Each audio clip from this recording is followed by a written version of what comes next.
Welcome to the Deep Dive. We're doing some serious investigative shopping today, trading in the old mechanical worries for a very, very modern kind of anxiety. Right. The sources we've pulled together focus entirely on one specific and pretty new market segment, the secondhand space for the Togg T10F electric vehicle. And it's a fascinating place, mostly because it defies a lot of traditional logic. This market is driven by scarcity and a single overriding concern. That's the core anxiety we're tackling, right? I mean, if you're looking at used EVs, you're probably thinking buying a used electric car feels a bit like buying a used, very expensive smartphone. Yeah, that's a great way to put it. You're just terrified the battery's going to drop dead the second the warranty expires, and you're left with a very heavy paperweight. And that anxiety is absolutely justified. But it's manageable if you know where to look. So our mission today is pretty straightforward. We are analyzing the Togg T10F market data, looking at why the initial depreciation curve is being so strange right now. Very strange.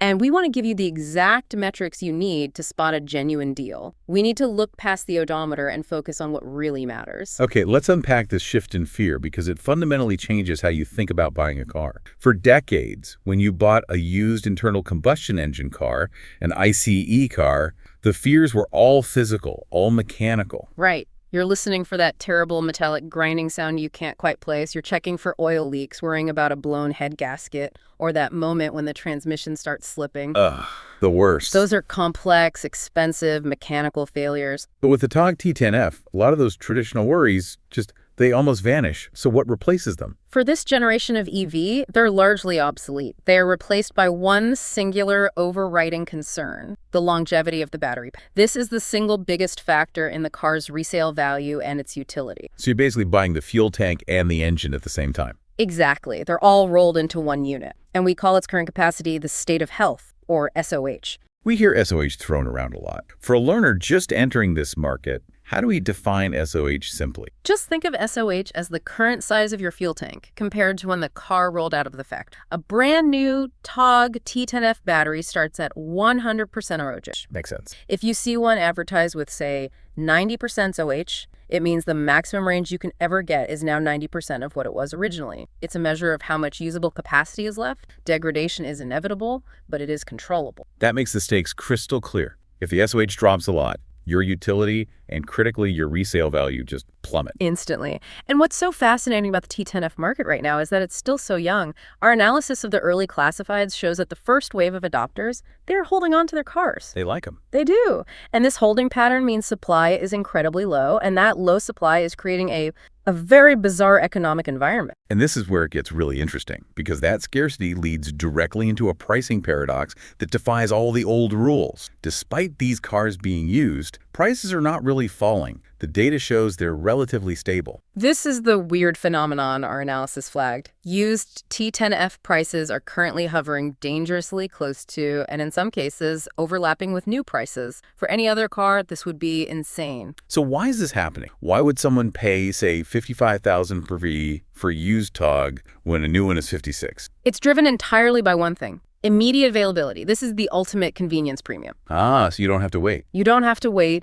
Buyers are willing to pay near new prices to get a car today versus waiting 6 months or maybe even a year on a long waiting list for a new order. The scarcity of new cars is inflating the value of the used ones. So what does this all mean for someone looking to buy now? This is the actionable part. Is this a smart move or a massive risk? The warning from the sources is clear and direct. This price similarity is a bubble that will eventually burst. It is a premium you are paying purely for convenience, and it's fragile. So when production goes up, As soon as Togg's production capacity ramps up and those waiting lists shrink, that premium will vanish overnight. People who bought at these elevated prices will see their values correct themselves very, very quickly. You have to be cautious not to overpay just to... Okay, let's pivot hard to the practical advice. Let's assume you found a used Togg T10F for sale. We need to forget traditional car buying wisdom. My instinct is to look at the odometer. But you're telling me that in the EV world, that's almost meaningless. It's misleading, yeah. You're focusing on the wrong thing entirely. The odometer reading is not the primary factor. A low-mileage car can, paradoxically, be a much worse purchase than a high-mileage one. That's completely counterintuitive.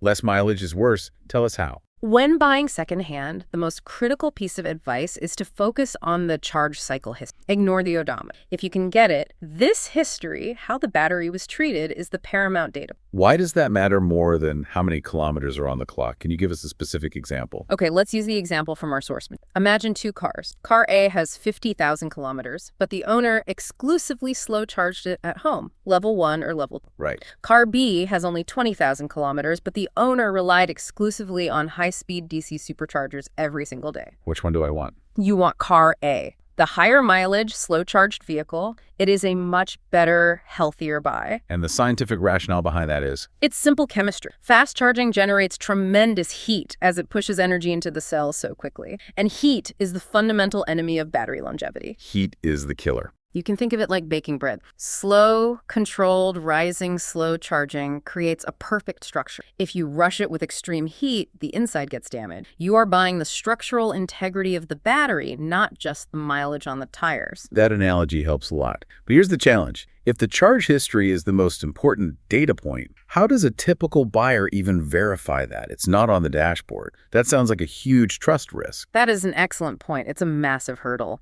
In many cases, you need the owner to provide diagnostic reports or app data. If a seller can give you dealer maintenance records that show mostly AC charging sessions versus heavy DC fast charging, that adds immense value. And if they can't? If they can't or won't provide that, you have to factor in a higher risk of accelerated degradation. It becomes a bit of a gamble. So we've established battery health and charging habits are key. Let's transition from the power source to the brain of the car. The Togg T10F is a computer on wheels. What other technical things should buyers check? You absolutely must check the software. We've seen reports that buyers have to confirm the software version of the vehicle. If the car is an early run model, it may not have received all the crucial over-the-air or OTA updates. And beyond just having the latest features, why does the software version matter so much for the Togg? Because the software handles mission-critical functions. It manages energy efficiency, regenerative braking profiles, and most crucially, the thermal management system for the battery. So it all comes back to heat management. It does. If the software is outdated, the car might be managing heat less efficiently, which, as we just discussed, speeds up degradation.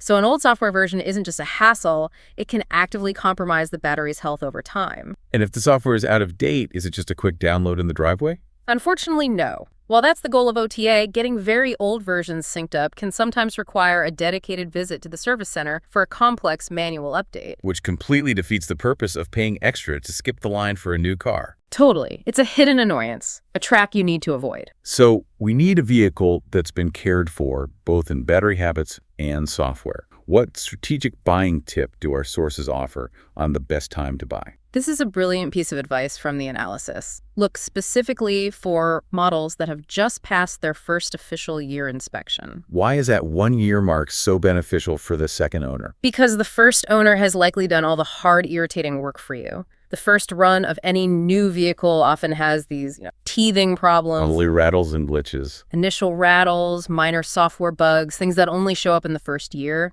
The previous owner has probably taken it in, had the service center sort all that out, and now the vehicle is running smoothly. So by buying a post-inspection car, you get what the source calls a more sorted vehicle without the first-year headaches. Precisely. It's a huge bonus that often outweighs the tiny bit of extra mileage from that first year. You get a debugged product. But we have to return to that initial price risk one last time, as it's the biggest financial hazard right now. It remains paramount. We really can't stress this enough. You must be careful not to overpay just to skip the waiting line. You are paying a huge premium for convenience, not for lasting value. That small difference between the used price and the new price, that's not your savings. It's your payment for impatience. And the data is unanimous on the prediction for that price bubble. Completely. It is not sustainable. The price difference is supported only by temporary scarcity. The moment production ramps up, and those used values are going to correct themselves very, very quick. The laws of depreciation will reassert themselves. It's a matter of when, not if. That brings us to the synthesis of this deep dive.